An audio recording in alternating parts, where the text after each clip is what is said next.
नमस्कार। अरुणाचल समाचार में आपका स्वागत है। मैं हूं मनोज कुमार शर्मा। आइए बुलेटिन में सबसे पहले देखते हैं मुख्य समाचार। प्रधानमंत्री नरेंद्र मोदी की अध्यक्षता में आज हुई केंद्रीय कैबिनेट की बैठक में deposit insurance credit guarantee bill को मिली मंजूरी।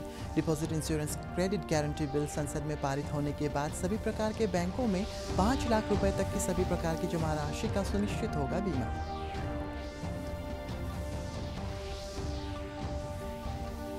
देश भर में पिछले 24 घंटे में कोविड के 41,000 से अधिक नए मामले और 42,363 रोगी हुए स्वस्थ। अरुणाचल प्रदेश में पिछले 24 घंटे में कोविड संक्रमण के 443 नए मामले और 472 रोगी हुए स्वस्थ। अरुणाचल प्रदेश में अब तक 8,36,134 कोविड टीके लगाए गए।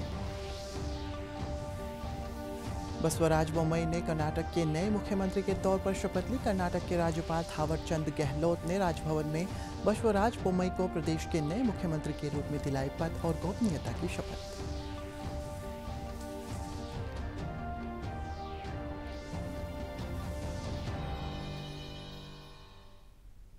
प्रधानमंत्री नरेंद्र मोदी की अध्यक्षता में आज हुई केंद्रीय कैबिनेट की बैठक में deposit insurance credit guarantee bill को मंजूरी दी गई।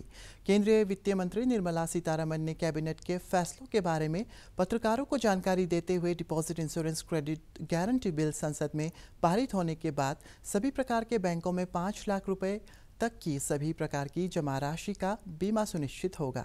उन्होंने कहा है कि इससे सभी जमा खातों का 98% से अधिक कवर होगा, जबकि वैश्विक स्तर पर यह 80% ही है। वित्त मंत्री ने कहा है कि कैबिनेट में लायबिलिटी पार्टनरशिप संशोधन को भी मंजूरी दी गई। इससे स्टार्टअप को काफी लाभ होगा। The total number of penal provisions in the Act will be reduced to 22.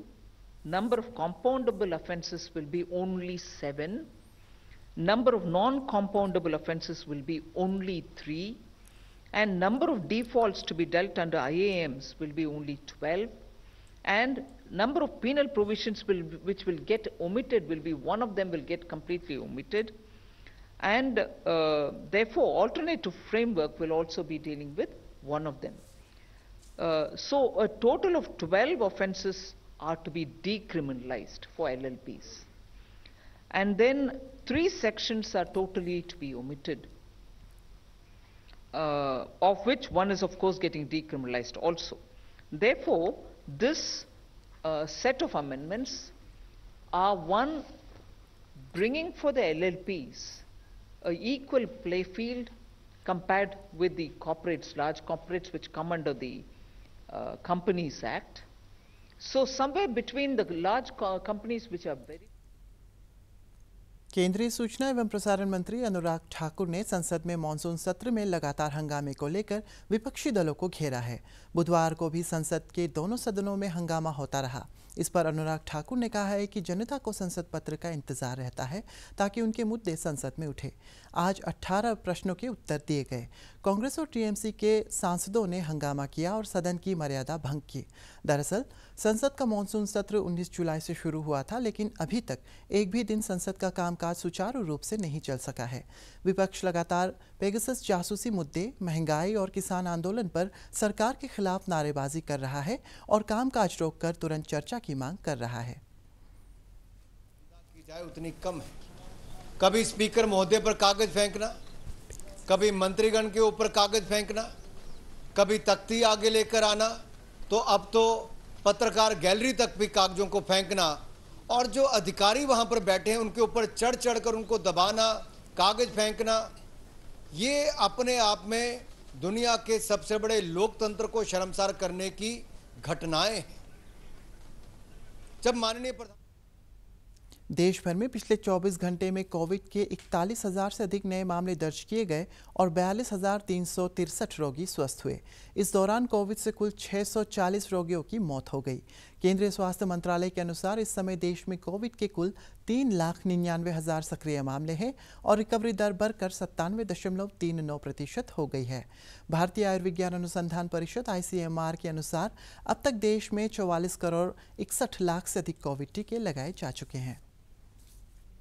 Arunachal Pradesh में पिछले 24 घंटे में कोविड संक्रमण के 443 नए मामले आए और 472 रोगी स्वस्थ हुए। इस दौरान कोविड से 3 रोगी की मौत होने से राज्य में इस महामारी से मरने वालों की संख्या बढ़कर 221 हो गई है। राज्य में कोविड के सक्रिय मामलों की संख्या 4,287 है और रिकवरी दर 90.37% है। मंगलवार को कोरोना जांच के लिए राज्य भर से 6,447 सैंपल एकत्रित किए गए। प्रदेश में दर्ज किए गए नए मामलों में सबसे अधिक ईटानगर राजधानी क्षेत्र से 123, लोअर सुबनसिरी से 47 और पापुमपारे जिले से 37 मामले शामिल हैं, जबकि स्वस्थ हुए रोगियों में सबसे अधिक ईटानगर राजधानी क्षेत्र से 116, वेस्ट कामेंग से 51, नामसाई से 50 और लोअर सुबनसिरी जिले से 33 रोगी शामिल है। अरुणाचल प्रदेश में अब तक 8,36,134 कोविड टीके लगाए जा चुके हैं और 3,37,320 टीके उपलब्ध हैं। अरुणाचल प्रदेश के मुख्यमंत्री पेमा खांडू ने मंगलवार को भाजपा की तवांग जिला इकाई के कार्यकर्ताओं को रेडियो सेट दिए ताकि वे इन रेडियो सेट्स को जिले के बूथ लेवल कमेटी को वितरित करें। मुख्यमंत्री ने एक ट्वीट में कहा है कि इन रेडियो सेट्स के वितरण का मकसद लोगों को ऐसी सुविधा मुहैया कराना है जिससे वे प्रधानमंत्री नरेंद्र मोदी के लोकप्रिय रेडियो कार्यक्रम मन की बात को सुन सके। कर्नाटक के राज्यपाल थावरचंद गहलोत ने आज राजभवन में बसवराज बोम्मई को प्रदेश के नए मुख्यमंत्री के रूप में पद और गोपनीयता की शपथ दिलाई। उन्होंने पार्टी के वरिष्ठ नेता BS येदियुरप्पा का स्थान लिया है। श्री येदियुरप्पा ने मुख्यमंत्री के रूप में 2 वर्ष का कार्यकाल पूरा होने के बाद 26 जुलाई को इस्तीफा दे दिया था। श्री बोम्मई को कल पार्टी के केंद्रीय पर्यवेक्षक, केंद्रीय मंत्री धर्मेंद्र प्रधान और G किशन रेड्डी की मौजूदगी में भाजपा विधायक दल का नेता चुना गया था। बसवराज बोम्मई हावेरी जिले से शेगोन विधानसभा क्षेत्र से 3 बार विधायक रह चुके हैं और येदियुरप्पा सरकार में गृह मंत्री और विधायक कार्य में मंत्री रहे हैं। येदियुरप्पा के विश्वास पात्र माने जाने वाले बोम्मई 2008 में भाजपा में शामिल हुए थे। श्री बोम्मई पूर्व मुख्यमंत्री SR बोम्मई के पुत्र हैं। ईस्ट सियांग जिले के Baskota urban public health centre को जिला स्वास्थ्य विभाग की सिफारिश पर वर्तमान में जारी टीका महाअभियान में इस सप्ताह सबसे बेहतर प्रदर्शन करने वाला स्वास्थ्य केंद्र घोषित किया है।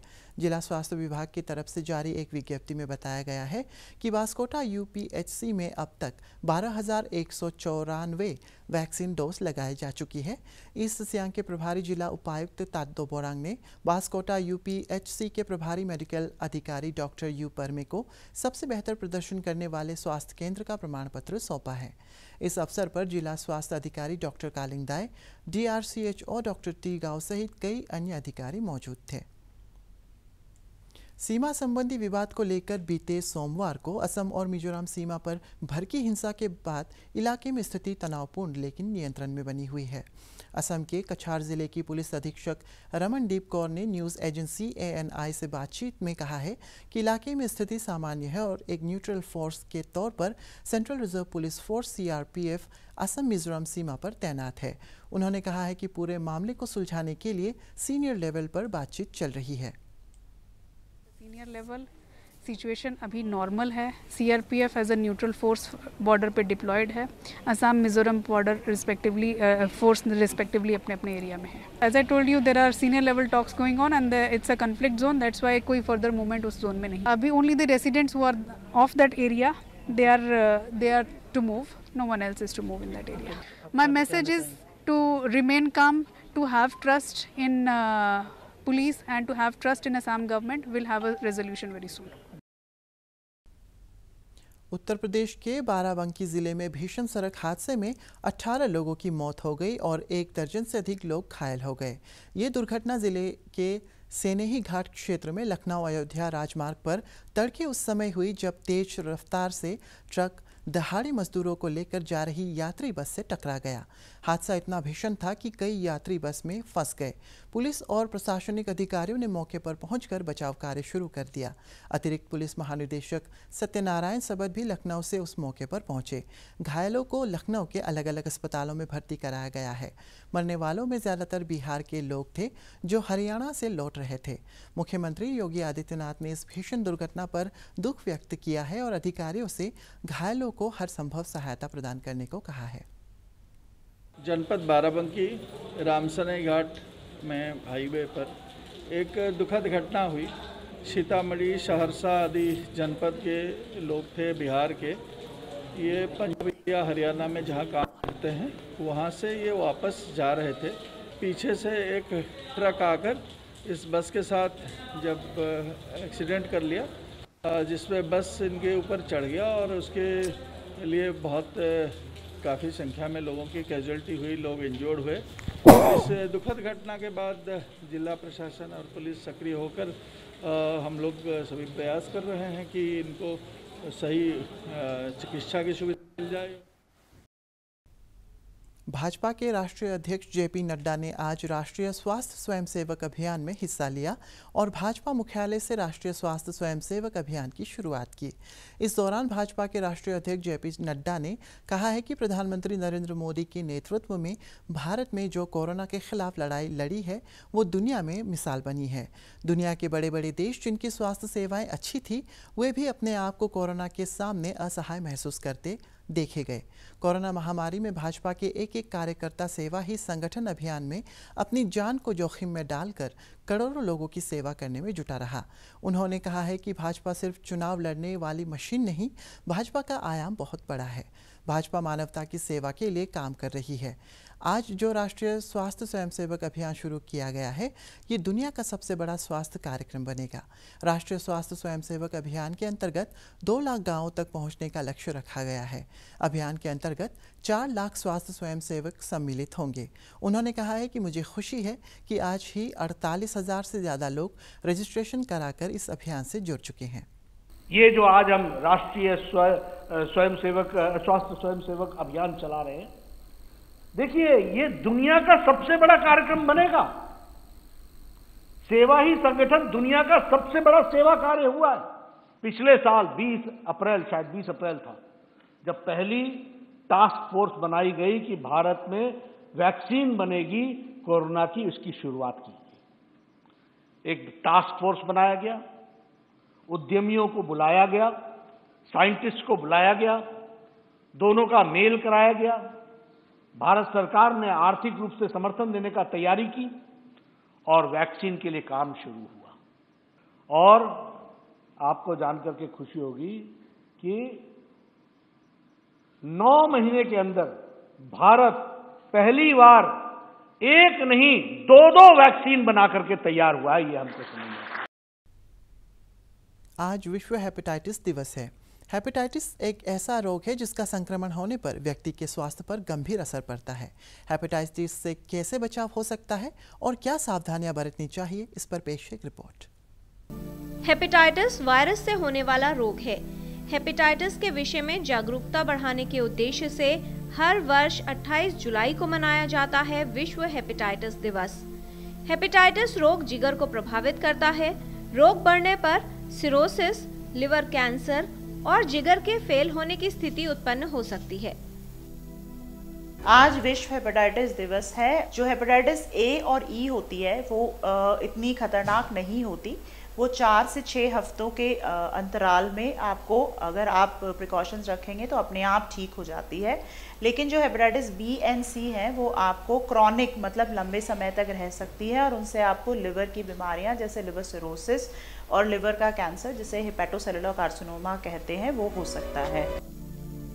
हेपेटाइटिस वायरस मुख्यतः 5 प्रकार के होते हैं। हेपेटाइटिस ए और ई दूषित जल व दूषित भोजन के कारण फैलते हैं। वहीं हेपेटाइटिस बी, सी और डी HIV की ही तरह संक्रमित रक्त और शरीर के संक्रमित द्रवों से फैलते हैं।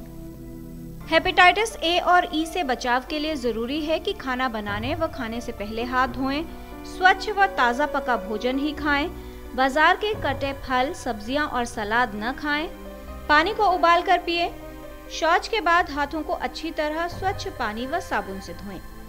हेपेटाइटिस बी और सी से बचाव के लिए जरूरी है कि सुरक्षित यौन संबंध बनाएं, रक्त चढ़ाने से पूर्व रक्त की जांच जरूरी है, स्टेरिलाइज सुई व सिरिंज का प्रयोग करें, सुरक्षित रक्त चढ़ाना आवश्यक है, गर्भवती महिला को संक्रमण होने पर उसका इलाज जरूर करवाएं। शिशु में हेपेटाइटिस बी का टीकाकरण आवश्यक है। हेपेटाइटिस के विषय में युवाओं को जानकारी दें। टैटू के लिए नई सुई का प्रयोग करें। हेपेटाइटिस से बचाव किया जा सकता है। हेपेटाइटिस के विषय में जानकारी और सावधानी से हेपेटाइटिस के संक्रमण से बचा जा सकता है। केंद्रीय जल शक्ति मंत्री गजेंद्र सिंह शेखावत ने आज स्वच्छ भारत मिशन के तहत open defecation free ODF plus manual launch किया। केंद्रीय मंत्री ने इस अवसर पर कहा है कि ODF प्लस मैनुअल्स को सरकार ने अपने विभिन्न सहयोगों के साथ मिलकर तैयार किया है, जिससे मैनुअल्स में सभी महत्वपूर्ण और उपयोगी बिंदुओं को शामिल किया जा सके। श्री शेखावत ने कहा है कि स्वच्छ भारत मिशन के प्रथम चरण की अपार सफलता के बाद दुनिया भर के अध्ययनों से पता चलता है कि अभियान से न सिर्फ हमारा पर्यावरण स्वच्छ हुआ है, बल्कि आर्थिक स्तर पर भी लाभ देखने को मिला है। जो दुनिया के सामने लक्ष्य यूनाइटेड नेशंस ने सस्टेनेबल डेवलपमेंट गोल में SDG 6 में रखा था कि 2030 तक ओपन डेफिकेशन फ्री या एक्सेस टू टॉयलेट ये अचीव करना है। दुनिया का 60% ओपन डेफिकेशन का कंट्रीब्यूटर भारत जो है, ये हम सब के लिए गर्व का विषय है कि वो खुले में शौच से मुक्त हो सका। मित्रों, यदि उस पूरी यात्रा की समीक्षा की जाए तो जिन 5P प्रिंसिपल्स पर जो काम किया गया, पहला ये कि ऐसे किसी बड़े लक्ष्य को प्राप्त करने के लिए पॉलिटिकल विल हो। माननीय प्रधानमंत्री जी की पॉलिटिकल विल, जैसा मैंने कहा, इसके लिए हम सबकी मार्गदर्शक और ऊर्जा का केंद्र बनी थी। दूसरा जो सबसे बड़ी आवश्यकता है वो है पब्लिक स्पेंडिंग हो। Second P, public spending means सरकार उस लक्ष्य को प्राप्त करने के लिए निरंतर प्रवाहित खर्च करे। थर्ड P जो है वो है पार्टनरशिप्स, कि लोग उसके साथ में जुड़े हैं, जिन लोगों को अनुभव है वो साथ में जुड़े हैं, विभिन्न इस विषय में दक्षता प्रवीणता रखने वाले लोग साथ जुड़े हैं, सबकी ट्रेनिंग हो, डिफरेंट स्टेजेस पर ट्रेनिंग हो। और चौथा P जो इसके लिए रखा गया था वो था कि इसको हम जन आंदोलन बनाएं, पीपल्स पार्टिसिपेशन इसके साथ में जुड़े।